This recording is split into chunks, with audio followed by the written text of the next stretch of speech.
ردا على اليمني اللي ما هو عاجبه قرار توطين الاتصالات ونظام الكفالة في السعودية. أولا، هذه قرارات داخلية، من حق السعودية اتخاذ أي قرار متى ما تشاء وكيف ما تشاء وتطبقه على من تشاء، واللي ما هو عاجبه بلدها أولى به، ومن ظلم فليتقدم بمظلمته بما يثبت لشرع الله ويأخذ حقه. ومن أكل حرام بالنسبة للكفلاء فحرام في بطنه وفي بطن عياله، والله سبحانه وتعالى اللي بيحاسبه، لا لها علاقة لا في الدقون ولا في المساويق زي ما تفضل حضرتك. أما بالنسبة لعفاش فعفاش خدعنا فيه كما خدعتم أنتم اليمنيين فيه.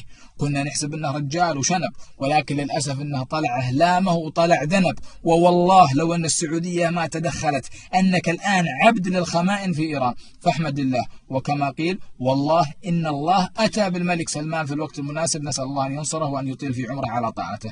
وأما بالنسبة للمقيمين في المملكة فالمملكة مفتوحة للجميع. أنت عارف أنه آخر إحصائية عدد المقيمين في مدينتين بس في السعودية، جدة والجبال، يفوق عدد المواطنين.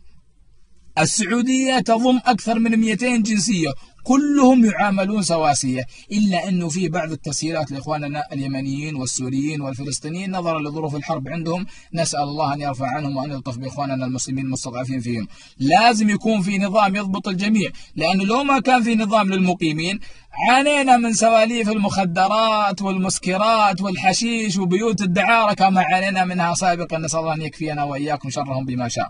وأما بالنسبة للنقطة الجوهرية وهي تهكمك وتطاولك على شباب السعودية وأنما هم حقين شغل، فأنا بعطيك من أرض الواقع مثال.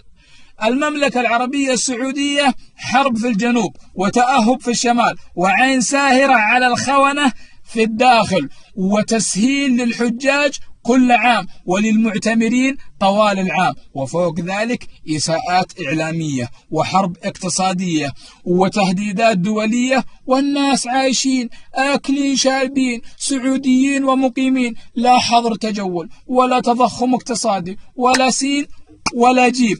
أتحداك تعطيني بلد في خريطة العالم كله مثل السعودية. طبعا في نهاية رسالة اليمني قال أتمنى أن تصل رسالتي. وصلت رسالتك وهذا ردي عليك، وأنا أتمنى من كل قلبي أن تصلك رسالتي وأن تصل للجميع. أسأل الله العظيم رب العرش الكريم أن يعز الإسلام والمسلمين وأن يذل المشركين الكافرين المعتدين، وعلى رأسهم الروافض الكفرة القتلة. والسلام عليكم.